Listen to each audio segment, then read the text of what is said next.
Hey folks, welcome to the channel. You saw the title, it's Reba.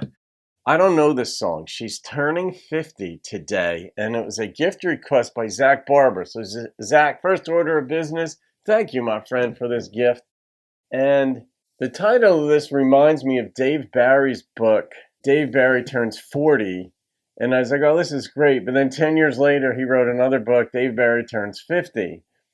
And what life is like, and it's just funny. Now, of course, I don't know where Reba's going. This is a country song. It could be funny. It could be poignant. I don't know until I get into it, of course, but Dave Barry's works are always funny.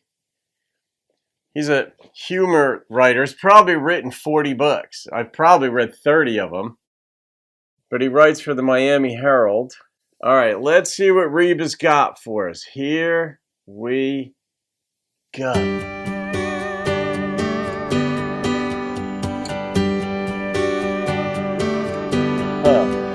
Her husband left on Saturday for a woman that was half her age. Damn. Sunday she just stayed in bed with the covers pulled over her head.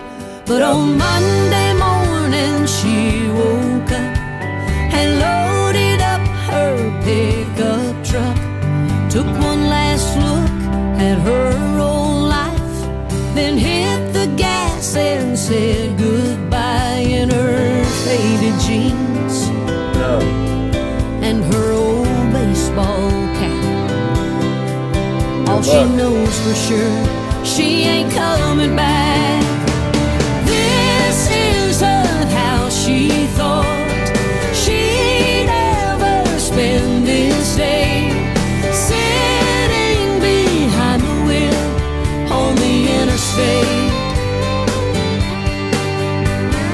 40 was quite a ride, but she's changing roads tonight, and it's such a bittersweet way to celebrate. What's she gonna do? She's turning 50 today. Man, I mean, I love my gender, believe me. I mean, in so many ways, but this kind of thing where you leave for the trophy, it is not going to turn out the way you think it's going to turn out. Because you're going to be, in this case, if he's 50 and she's 25, he's going to be 75 and she's going to be 50. And unless there is a super strong bond and connection there, she's going to leave him because he's going to be old. And he's not going to be able to satisfy her in some ways. There's such a beauty to an older woman.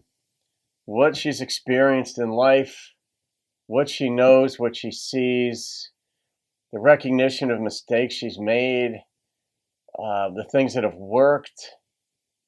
I don't know, I just feel, I'll talk more at the end of it. She left that Oklahoma town, the only world she had known till now.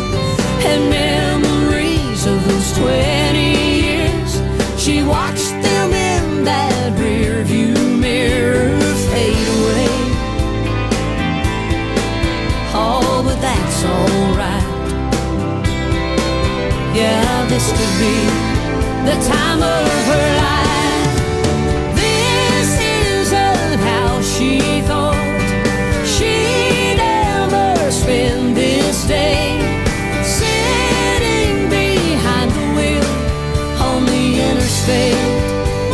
Yeah.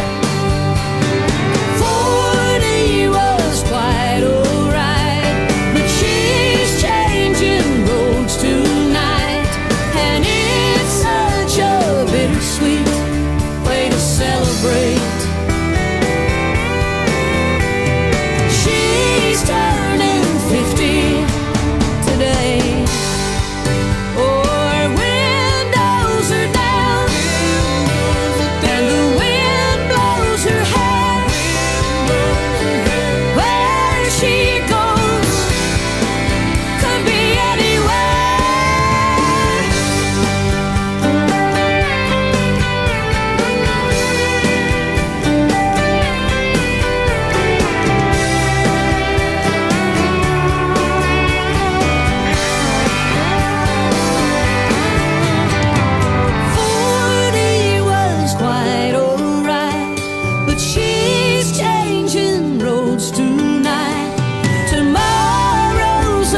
mystery.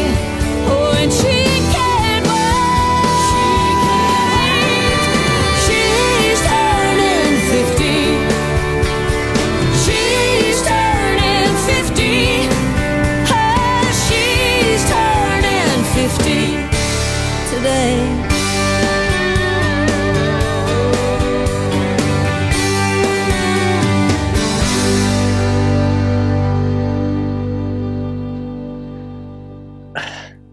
That was a complete dick move on his behalf to leave a couple days before her 50th birthday. I mean, I don't know. I don't know what went wrong in the relationship. I don't know what part she played into it. I mean, obviously, the way this is depicted, he just decided to step out and go after a trophy wife, a younger woman.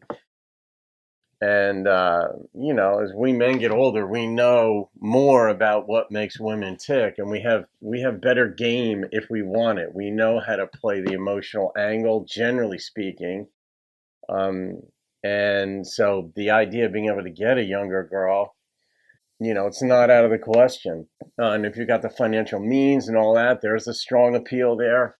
But especially if the younger girl has been through, if she's available, she's been through breakups herself, and generally the drama that goes along with youthful relationships can grow old quickly.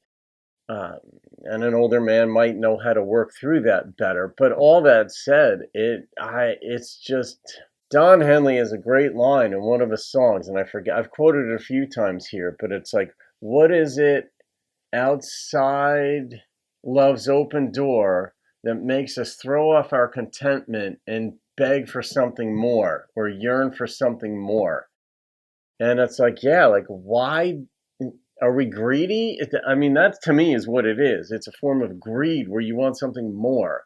Like, there are certain things in life that are enough. Not perfect, but it's enough. Like the French have an expression that translated into English is, the perfect is the enemy of the good. And for some reason, it's like we want to keep getting another little piece, another decimal point over. You know, we just want a little more, and we get focused on what we don't have instead of what we do. I don't know what happened in this relationship here, but I could feel it. And I remember back in my yoga teacher training course, and there was a woman there. Magda was her name. She may have been from Israel. Something tells me she may have been, but I probably would have remembered that clearly. But in any case, all the people in this yoga teacher training, we were pretty much all in our 40s to younger 50s. There were 10 or 12 of us. We were a tight group. There was one woman there. She was 35 or so. We called her Baby Christina. She already had 2 kids, and I love Baby Christina, but she's a grown woman with kids, and we called her Baby Christina because she was younger than us. Magna made a comment through the class, because in yoga teacher training, you talk about life. You talk about how to treat students, how to understand them, because yoga isn't just going in and stretching. It's going in, working, and creating a space for your students to understand and feel things. So Magda had just said at one point, she said, these wrinkles that I've got and whatever, I've earned these. I've earned these stripes on my body. She said, I'm not hiding from these things. This is me. And I was like, oh, I love that perspective. I mean, there's so much to understand and process about our own lives, but she wasn't shying away from it. And I was just, that's where you are in life. But the idea of jettisoning a person you've built a life with and destroying them, not destroying, in this song, she was out starting a new life. But it's going to be hard for this woman at age 50, because then you just feel, how do you trust another person? Who's going to want me? Who's going to love me? I'm a life coach, so believe me, I know. I talk with women mostly a lot. And this is one of the concerns that they have. But you're more appealing to other men who may not be as dramatic, and who may know how to love and care for you in a different way. And maybe not, you know, it's just life's a crapshoot like that. Lions do things differently. They fight the other dominant lion, male lion, and if they beat him and chase him off, they take all the women. It's pretty simple. It's not really romantic as far as I can tell. Zach, what a song. What inspired you to request this one, my friend? Oh my gosh, should I even ask that question? Well, I already did, and I am curious to know, but I'm going to rate this one And yeah, this like kind of 9.2 is what popped into my head, and I wanted to say that this is like a standard Reba song where to me the instrumentation doesn't knock me out. The lyrics, though, obviously got me off and running, and I love storylines. I love simple storylines. She gets dumped at age 50, hops in the truck, leaves Oklahoma, hits the open road, goes somewhere. We don't know where, but she's out starting a new chapter of her life. And at age 50, you're still you're still very capable of being absolutely stunningly beautiful. So, anyway, all right, guys, you get thanks Zach Barber for that one. Have a great day. I'll see you on another video and keep rocking the country.